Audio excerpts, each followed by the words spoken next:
Richard Hill. We live at Hawley Beach on the north coast of Tasmania, and at the moment I'd be 74 years old. First time I went fishing, I think, would have been in the early 1950s.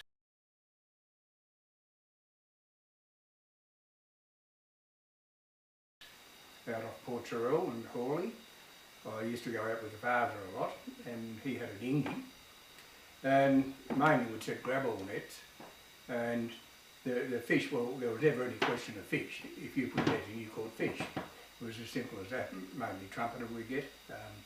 There'd be a lot of rockfish, wrasse. Other people used to go and get flathead, but we preferred the fish out of the grabble. But flathead at that time, well, basically wherever you went, out the front, you would get flathead, and there was no question about it, you would catch your flathead. And when you had your box full of flathead, you would then come home. Early 1950s again, we would have started spearfishing out of Hawley.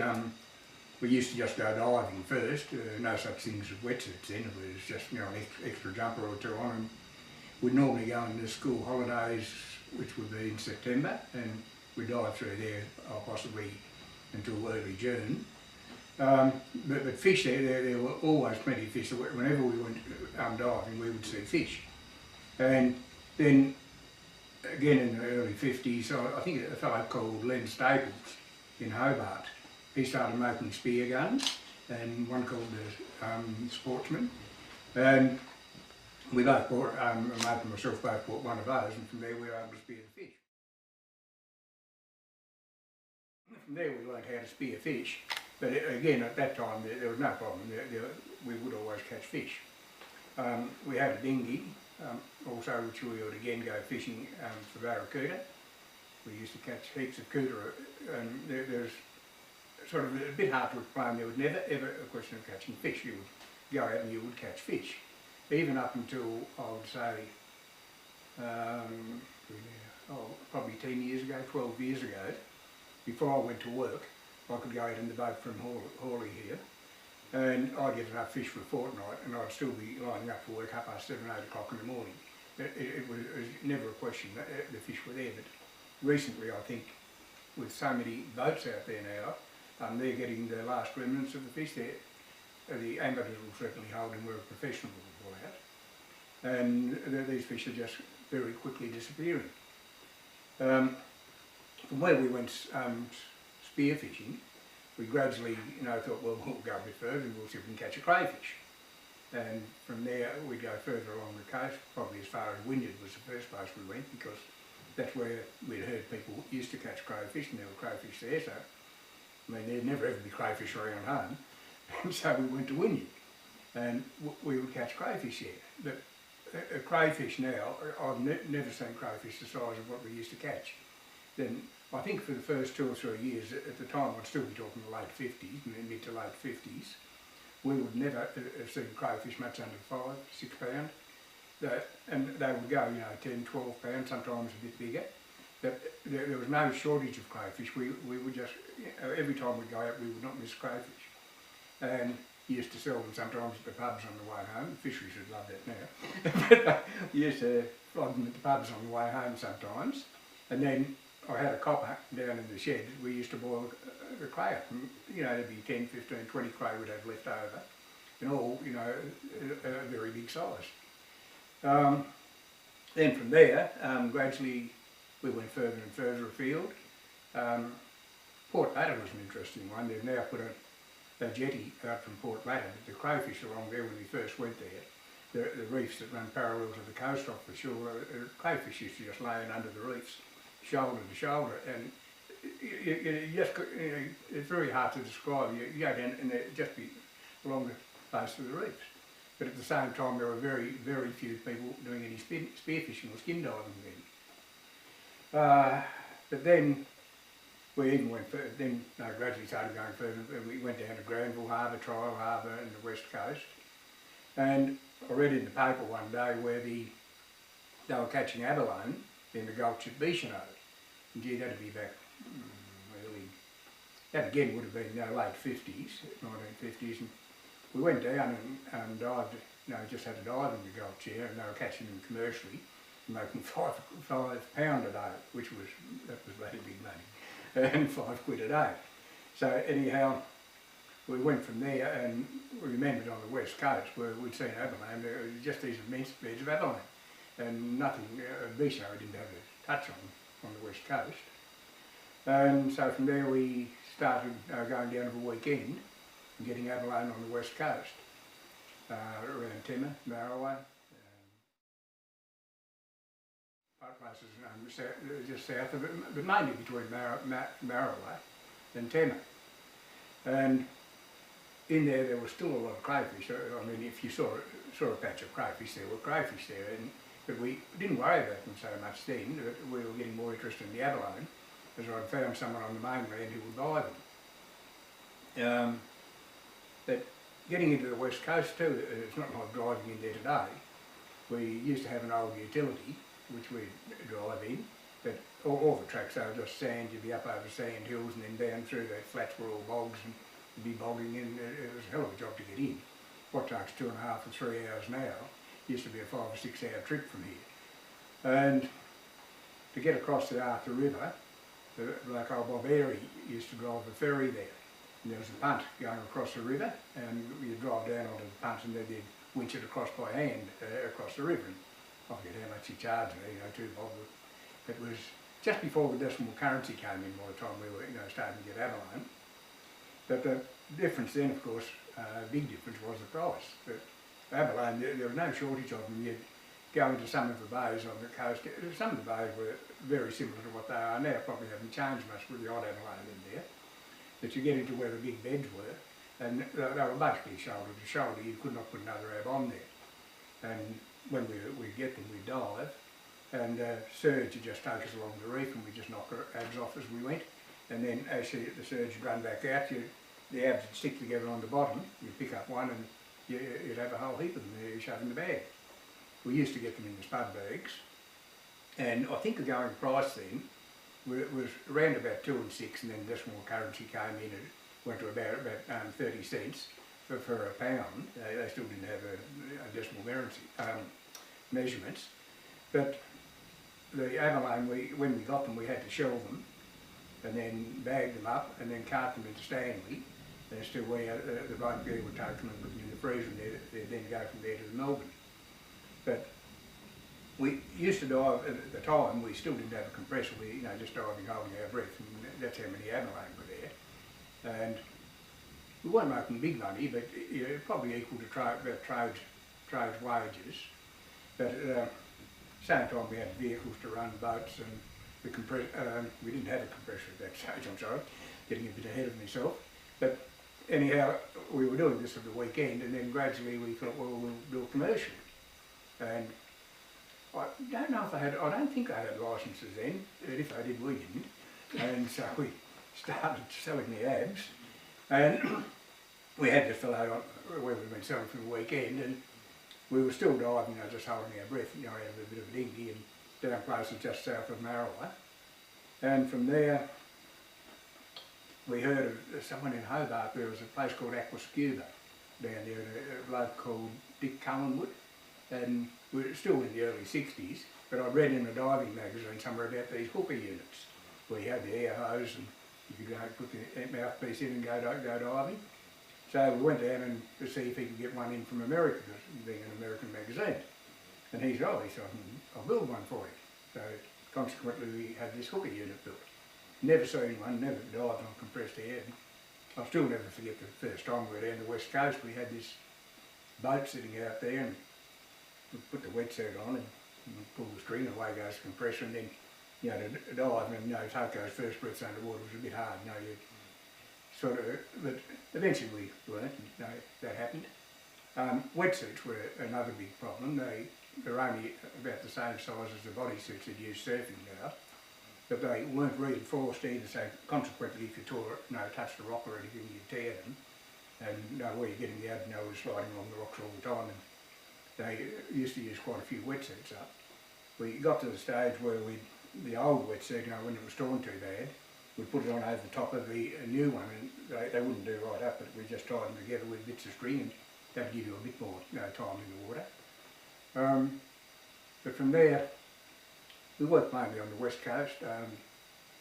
The abalone, we changed different buyers and that coming in. But at the same time, we still, when we'd come home, we'd go fishing out the front sometimes. But barracuda, or no, I think like barracuda, I'm not joking. You could go out when the season was on, an hour and a half, you'd fill the boat. You'd sink it in those 16, 17 foot boat. They'd run 4, 5, 6 lines behind, and just the faster you could pull them in, you would have a barracuda. You just pull one in, and they didn't even use barbs on the hooks. You just bring them in, flip them over, and they'd fall off the hook and throw the hook back. But now, barracuda, they're a bit hard to catch. You don't get many. And also, which is something I've never seen before, the barracuda out here now have got worms. So you'll see with a half-sized fish, where the worm starts coming out of the back of the fish, and then it gradually goes into the meat, and as the cuda gets bigger, well, it just fills up with worms. And so really now you can only take a small barracuda, and they're the only edible ones. And you get a bit of a run of them, but sort of people say, we really got into the cuda the other day, we got 10 to 15. Well, I mean, that was 5 or 10 minutes work before. At Port Sorell, the jetty they had there before the one now, that used to have a gantry, a little rail track going down with lifting gantry on the end, just to lift the boxes of cuda out of the fishing boats as they came in. But that'll never happen again. We fished abalone commercially. It's a completely different scene to what it is now. When we first started, we only had a dinghy, and gradually we finished up and we decided we wanted a bigger boat. We got an 18 foot, 17 foot, 18 foot de Havilland Hercules, and that had a 90 horse outboard on the back. I mean, in those days, 90 horse was equivalent to a couple of 400s these days, but it was a big motor, and it didn't increase our catch much. I think by getting the bigger boat, instead of just fishing the local spots that we knew on the west coast, we would go further and further afield, and then spending more time looking for fish rather than going to spots we knew, which kept replenishing. At the same time, the crayfish on the coast, they were starting to get a bit smaller, but we didn't worry much about the coast crayfish then, because when we wanted crayfish on the west coast, well, they were there. But the west coast crayfish, so compared to the north coast, they were a bit smaller at that time. They'd have been probably 3, 4, 5 pound, whereas still on the north coast, the common fish was 6 pound, 7 pound. They dropped a bit in size, but then again, by this time, there's more people diving for them. And all the ones they were taking were the easy ones, not the ones that you needed big boats to get further out for. But with the fishing, we got the bigger boat. It was still pretty hard work. We had to camp down the coast, and we'd probably go down for 2 weeks or something like that. But out of that, we'd only get 3 days, 2 to 3 days that we could dive, and hopefully there'd be consecutive days, when the weather was right.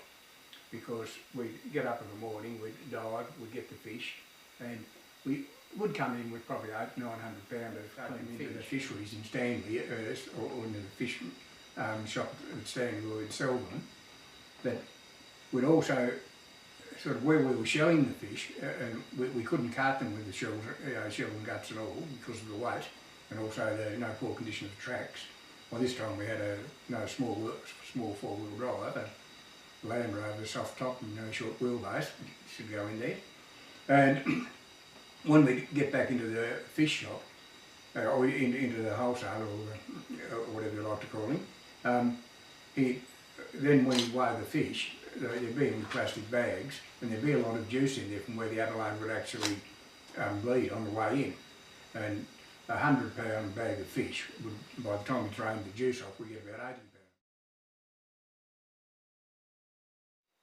I think the thing which finally turned us off was we did have a bit of an incident where we were forced to buy a licence. That was immaterial. But I think the final straw was when the government was talking about, well, it was going to be compulsory to bring the fishing into the wholesaler with the completing the shell. And once that was happening, well, we just couldn't handle the extra weight of it, because I suppose the shell would weigh around about the same weight as the meat, so that'd be doubling the stuff. When we got a good run down there, we used to get Bill Vincent. We could. It's funny really when you think you've got the mobile phone now as to what you can do with that. And in the days when we were diving on the west coast, there was only one party line. Went straight down, through Cooter Rock down to Tenner, and the different fishermen along there, the phone would ring, they'd all pick the phone up, and then they'd say who they want to talk to. So and the other blokes could listen in if they wanted.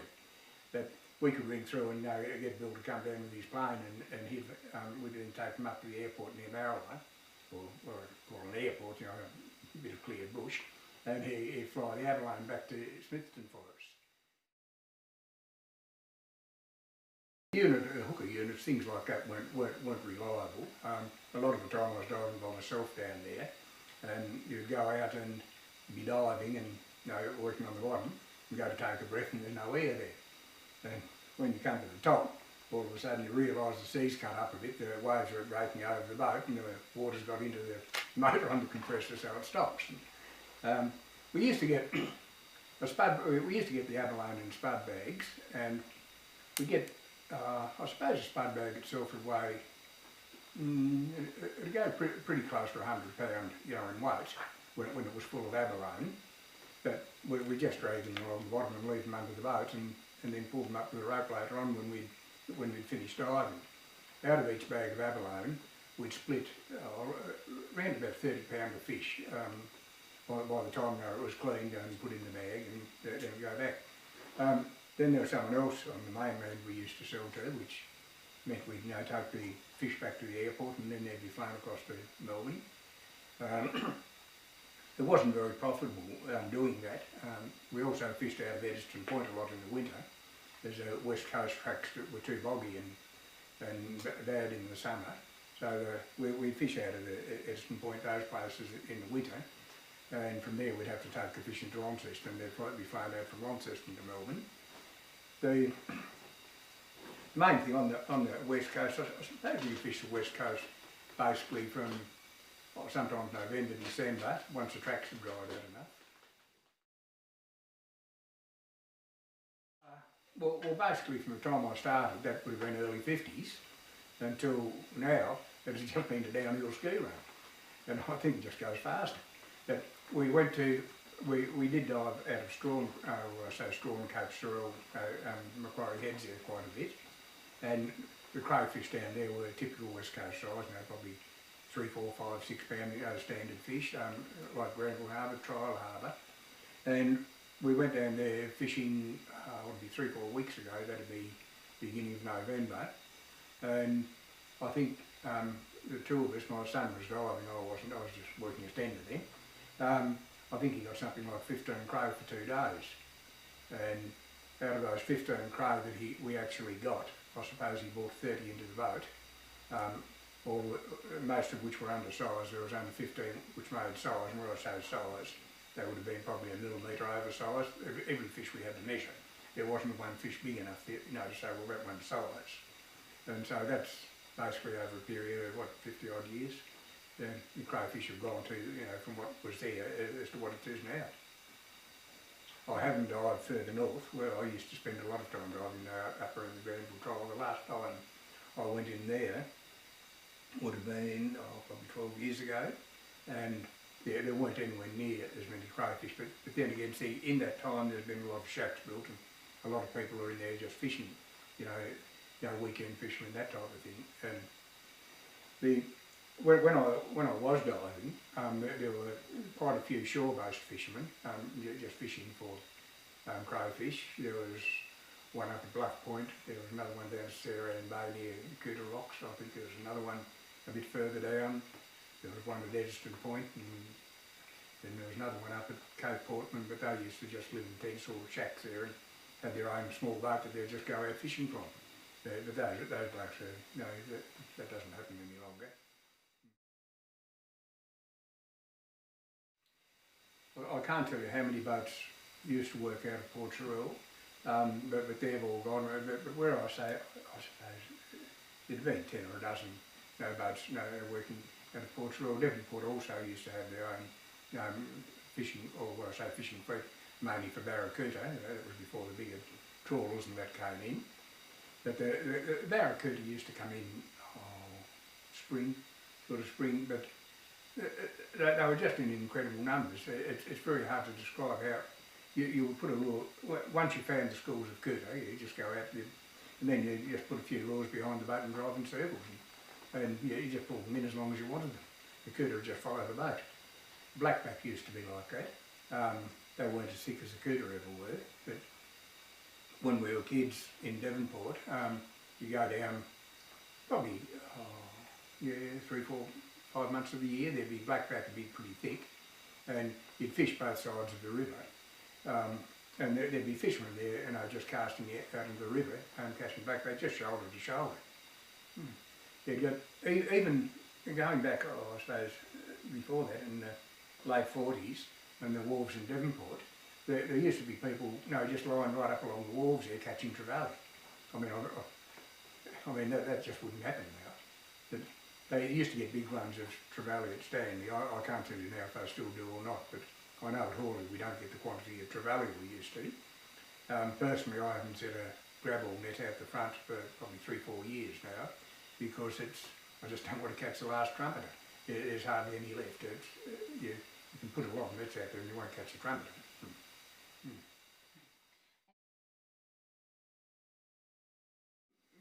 Basically, it'd be overfishing here. There's just been so many fish have been taken. There was the number of people. I can remember, the different people I've known. You'll go out fishing and you say, "How'd you go?"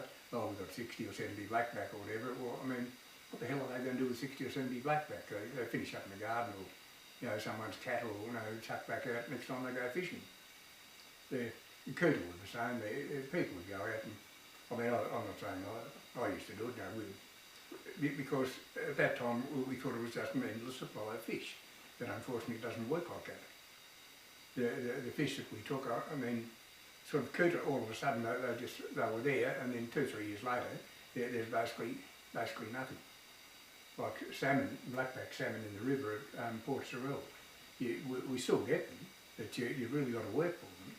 Whereas before, if you went up with just an ordinary old silver lure and towed it behind the boat, then you'd catch the blackback salmon. There was no problem. But now it's a bit more burly for them. You've got to get the fish to come in, which to me means there is just not as many fish. We don't get the big runs. You don't hear them coming into the Mersey River or the Forth River like they used to.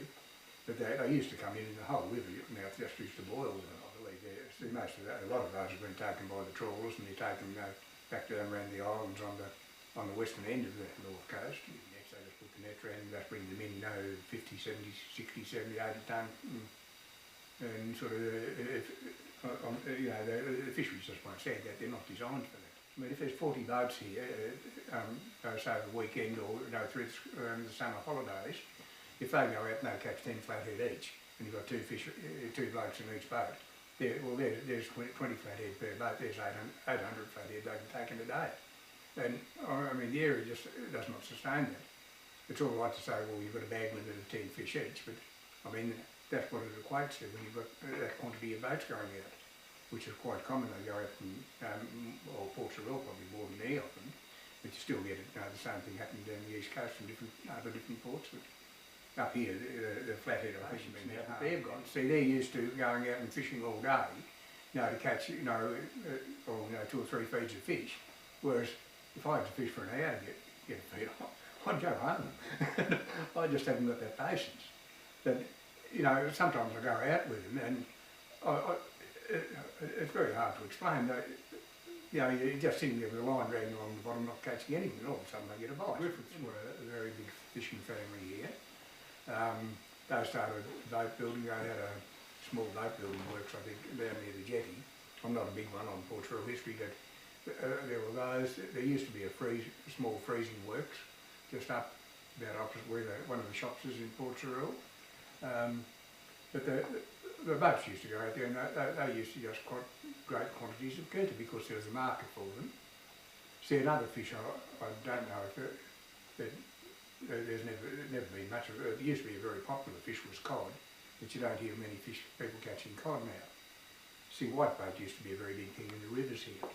But, you know, they caught whitebait and very big quantities of them were caught, and then all of a sudden the greedy fellow came in, international canners, and caught large quantities, canned them, and that was the end of the whitebait industry.